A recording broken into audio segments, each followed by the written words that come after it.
안녕하십니까. 금요일에 과학터치 도입 강연을 맡은 광주과학고등학교 설영찬 선생님입니다.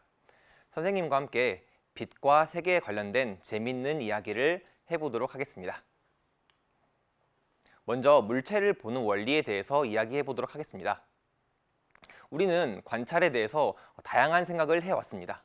어떻게 하여 물체를 볼까요? 눈에서 빛이 나와서 물체를 비춘다 라고 생각을 하는 사람들도 있었고, 그리고 눈에서 나온 빛과 물체에서 나온 빛이 만나서 물체가 보인다 라고 생각을 하는 사람도 있었습니다. 하지만 어두운 공간에서 물체를 볼 수가 없었지요. 그래서 더 많은 생각을 하게 되고 결국에 물체에서 빛이 나오거나 눈에서 빛이 나오지 않는다는 것을 알게 되었습니다. 빛이 물체를 비추고 그 빛이 다시 우리 눈으로 들어오면 물체가 보인다 라고 생각을 하게 되었습니다. 그렇다면 고양이의 눈에선 빛이 나올까요? 우리가 저녁에 고양이의 눈을 보면 마치 눈에서 빛이 나오는 것처럼 볼 수가 있습니다. 이런 것들을 보면 눈에서 빛이 나오지 않을까 생각을 할 수가 있는데요. 고양이 눈에는 타페텀이라고 하는 특수한 반사판이 있습니다. 따라서 주변에서 있는 빛이 고양이 눈에 들어가면 훨씬 더 많이 반사하기 때문에 고양이 눈에서 빛이 나오는 것처럼 보이게 되고, 그리고 적은 빛으로도 더 물체를 쉽게 관찰할 수 있게 됩니다. 우리가 물체를 보는 원리를 정리해 보도록 하겠습니다. 광원, 즉 빛이 물체에 반사돼서 우리 눈에 들어오는 것입니다. 예를 들어 사과를 본다고 하면 태양에서 나온 수많은 빛들 중에서 빨간 빛만을 반사하게 되고, 그 빨간 빛이 우리 눈에 들어오면 우리는 빨간색이다 라고 인식을 하게 되는 것입니다. 그렇다면 레이저 포인터의 경로는 보일까요? 우리가 레이저 포인터를 생각을 해보면 빛이 비추고 있는 목적지, 종착지는 보이지만 빛이 나가는 경로는 보이지 않게 됩니다. 왜 눈에 보이지 않을까요? 그 이유는 빛의 경로 자체를 볼 수 없기 때문입니다. 그렇다면 빛이 중간에서 반사가 되어 우리 눈에 들어오게 하면 되겠죠. 그래서 우리는 빛의 경로에 안개나 물방울들을 뿌려서 빛의 경로를 확인해 볼 수도 있습니다. 빛은 어떤 물체에 부딪혀 반사되거나 흩어질 때만 볼 수가 있습니다. 빛의 기본적인 성질에 대해서 알아보도록 하겠습니다. 먼저 빛의 반사입니다. 어떤 면에 빛이 들어간다고 해볼까요? 매끈한 면에 빛이 들어갔을 때 면의 수직인, 빛이 접하는 면의 수직인 선을 우리는 법선이라고 부르고, 그리고 입사한 선과 법선이 이루는 각도를 우리는 입사각이라고 합니다. 이럴 때 빛은 같은 면을 이루면서 동일한 각도인 반사각을 가진 반사파를 보내게 됩니다. 다시 말해서 입사각과 반사각이 같게 됩니다. 이것을 우리는 반사의 법칙이라고 합니다. 그렇다면 매끈한 면, 그리고 울퉁불퉁한 면, 모든 곳에서 반사의 법칙이 성립할까요? 두 개의 면이 있습니다. 첫 번째 면은 매끈매끈한 면이고, 두 번째 면은 울퉁불퉁한 면입니다. 매끈한 면의 대표는 거울이 있을 것이고, 울퉁불퉁한 면은 바위, 돌 등을 생각할 수도 있겠지만 A4 용지도 울퉁불퉁한 면입니다. 우리가 겉에서 만지기에는 이렇게 매끌매끌해 보이지만 사실 그 표면은 굉장히 거친 모습을 하고 있습니다. 이렇게 매끈한 면과 울퉁불퉁한 면에 빛을 입사시켜 보도록 하겠습니다. 매끈한 면에서는 방금 본 것과 마찬가지로 입사각과 같은 반사각을 가진 빛을 반사파로 보내게 됩니다. 그렇다면 울퉁불퉁한 면은 어떨까요? 마찬가지로 반사의 법칙이 성립하게 됩니다. 면의 수직인 법선에 대하여 똑같은 각도의 반사각을 갖고, 그리고 그에 맞게 반사파를 보내게 됩니다. 위와 아래의 차이점은 똑같은 빛이 들어갔을 때 울퉁불퉁한 면에서는 빛이 사방으로 퍼진다는 것입니다. 본래 유리 그리고 거울에서는 매끈매끈한 면이지만 이것이 깨진다면 어떻게 될까요?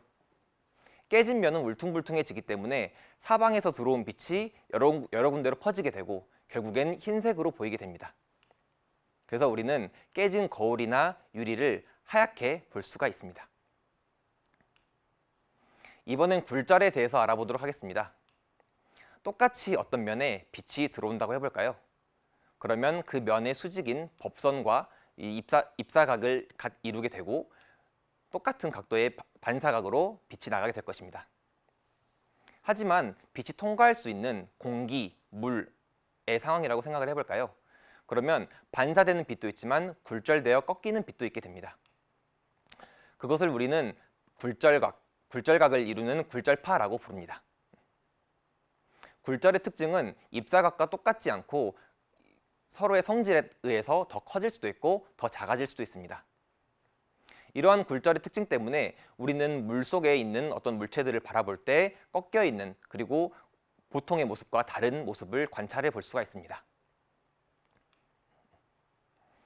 그렇기 때문에 굴절에서는 굉장히 특이한 현상을 관찰할 수가 있는데요. 만약 물에서 공기로 빛이 나간다고 했을 때 입사각보다 굴절각은 더 커지게 됩니다. 그렇게 되면 입사각을 점점 크게 했을 때 어느 순간 꺾이지 못하고 반사되는 지점이 생기게 됩니다. 그림의 오른쪽에 해당되는 모습인데요. 이럴 때 우리는 전체가 반사되는 전반사되었다라는 말을 하게 됩니다. 이렇게 전반사의 모습을 볼 수가 있습니다. 그렇다면 우리는 전반사를 이용해서 어떤 것을 할 수 있는지 알아보도록 하겠습니다. 간단하게 전반사의 특징을 보도록 할 건데요. 집에서도 쉽게 할 수 있는 간단한 활동을 준비해 봤습니다. 명찰 속에 물고기 그림이 들어간 A4 용지를 넣어 보도록 하겠습니다. 그리고 이 물이 들어가지 못하도록 밀봉을 하고요. 그리고 그 밖에 수초라든지 조개, 이런 바닥 같은 여러 가지 물고기를 둘러싼 환경들을 그려보았습니다. 이 상태로 수조에 물을 담고 물속에 넣어보도록 하겠습니다. 그러면 전반사가 일어나는 현상 때문에 특정한 각도에서는 종이에 있는 물고기가 보이지 않게 됩니다. 물론 언제나 보이지 않는 것은 아닙니다. 우리가 앞에서 봤던 것처럼 특정 각도에서는 전반사가 일어나고 그런 각도가 아닐 때는 전반사가 일어나지 않기 때문에 물고기가 보이기도 합니다. 위에서 바라봤을 때 물고기가 들어가면서 사라지고 있는 모습을 볼 수가 있네요. 그리고 오히려 앞에서 봤을 때는 전반사가 일어나지 않기 때문에 물고기와 그 주변의 것들이 다 보이는 모습입니다. 한번 영상으로 보도록 하겠습니다.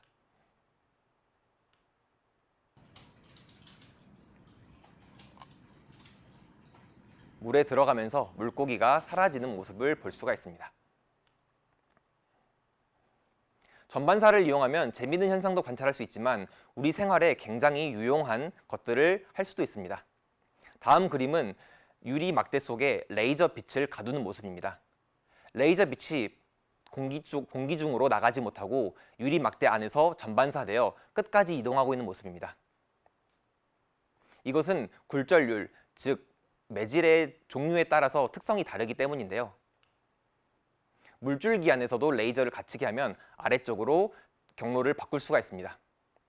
이것을 이용한 예쁜 사진을 하나 보도록 하겠습니다.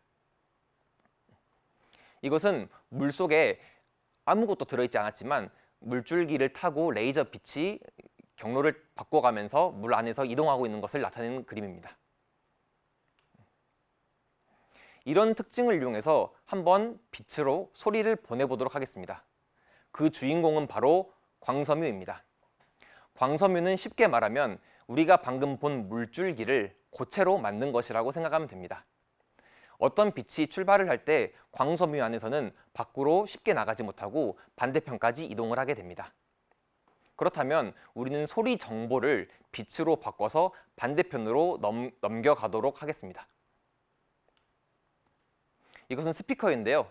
오른쪽 위를 보면 우리가 흔히 오디오 잭이라고 하는 3.5파이 단자가 있는 것을 볼 수가 있습니다. 요즘에 휴대폰은 C타입이나 어떤 8핀이라든지 여러 종류의 케이블을 사용을 하지만 보통 흔히 쓰는 오디오 잭을 이용해서 사용하는 스피커입니다. 다음 보시는 것은 오디오 잭으로 들어간 신호가 빛으로 바뀌게 하는 모듈입니다. 소리는 우리가 오디오 잭을 꽂았을 때 전기로 바뀌고 그 전기가 다시 스피커로 가고 스피커에서는 그것을 다시 소리로 바꿔주게 됩니다. 그런데 이 장치는 소리가 전기로 바뀐 후 다시 빛으로 바꿔주는 모듈입니다.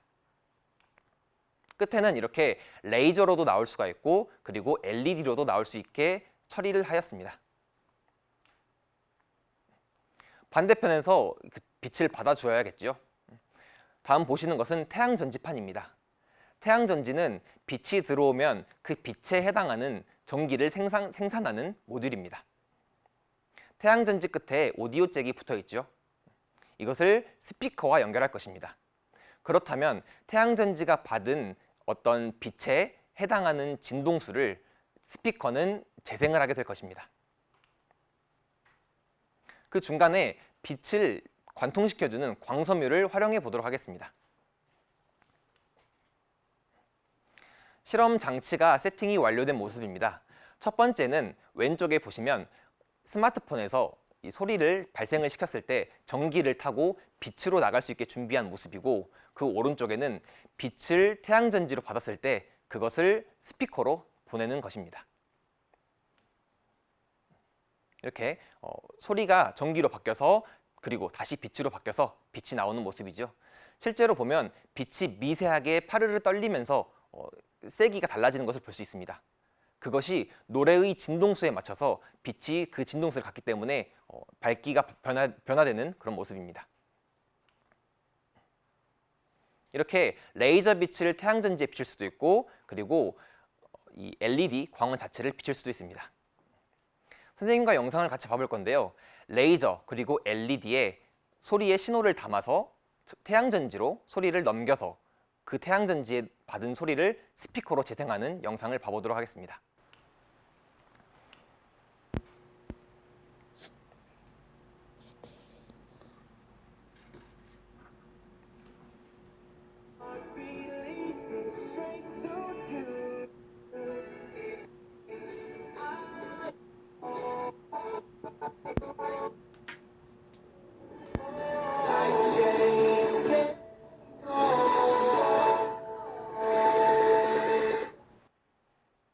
네, 영상을 잘 보았죠? 레이저 빛을 태양전지에 댈 때만 소리가 나고 그렇지 않을 땐 소리가 나지 않습니다. 그리고 LED 광원도 마찬가지였습니다. 그 이유는 빛이 미세하게 진동하면서 그 진동에 맞는 그 진동에 맞게 태양전지에서 전기를 생산을 하고 그것을 스피커로 보내기 때문이었습니다. 그렇다면 우리는 광섬유를 활용해서 소리를 보내보도록 하겠습니다. 똑같이 레이저 그리고 LED인데요. 보이는 10m짜리 광섬유의 한쪽 끝에 빛을 넣어보도록 하겠습니다. 반대쪽 끝이 빛나고 있는 것을 볼 수가 있지요. 물론 소리는 조금 더 작아질 것입니다. 왜냐하면 100% 지금 들어가지 못하고 외부로 손실되고 있는, 밖으로 빠져나가는 빛이 있기 때문입니다. 이렇게 광섬유 10m짜리 광섬유를 통과해서 반대편으로 태양전지에 보내면 다시 소리가 날 것인데요. 한번 영상을 함께 보도록 하겠습니다.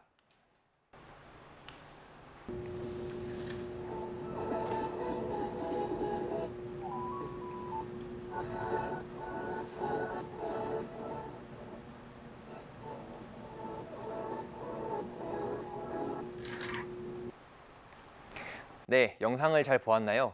아까 본 것과 마찬가지로 광섬유에서 나온 빛이 태양전지에 닿을 때만 소리가 나고 그렇지 않을 때는 소리가 나지 않은 모습이었습니다.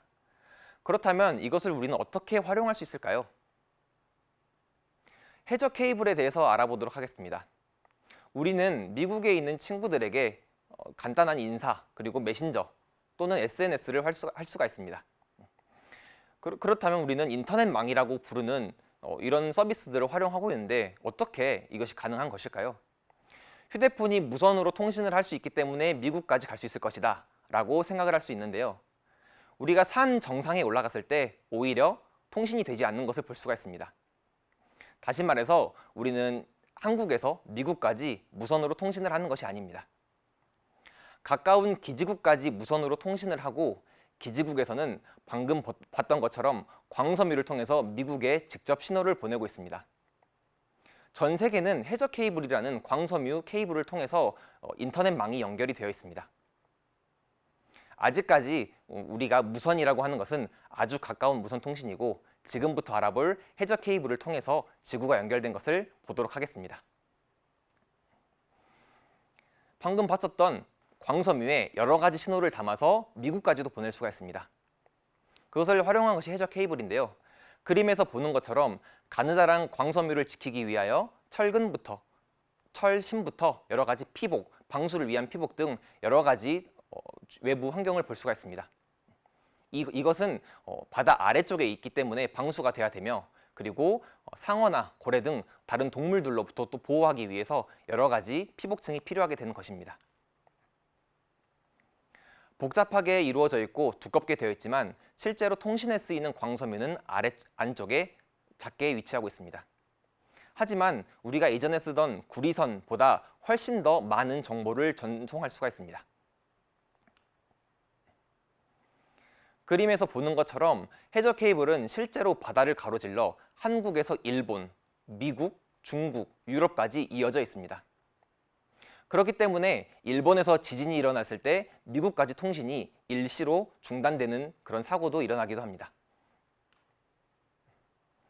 바닷속에 해저 케이블을 설치하기 위해서 이렇게 길게 케이블을 만들고 매립을 하고 있는 모습입니다. 여러분들이 쓰고 있는 통신 장비들이 실제로는 광섬유를 통해서 대륙과 대륙을 잇고 있는 것입니다. 이것은 현재까지 해저 케이블이 어떻게 배치되어 있는지를 나타내는 그림입니다. 이 중에서 하나가 상어의 공격을 받게 되거나 지진으로 끊어지게 된다면 통신이 약해지게 되고, 그리고 자주 끊기게 됩니다. 통신의 방법에 대해서 알아봤고요. 그렇다면 다시 처음으로 돌아가서 빛의 3원색에 대해서 알아보도록 하겠습니다. 여러분들이 보고 있는 흰색 배경은 여러 가지 색깔을 보여주기 위해서 조그맣게 있는 픽셀이라는 것으로 이루어져 있습니다.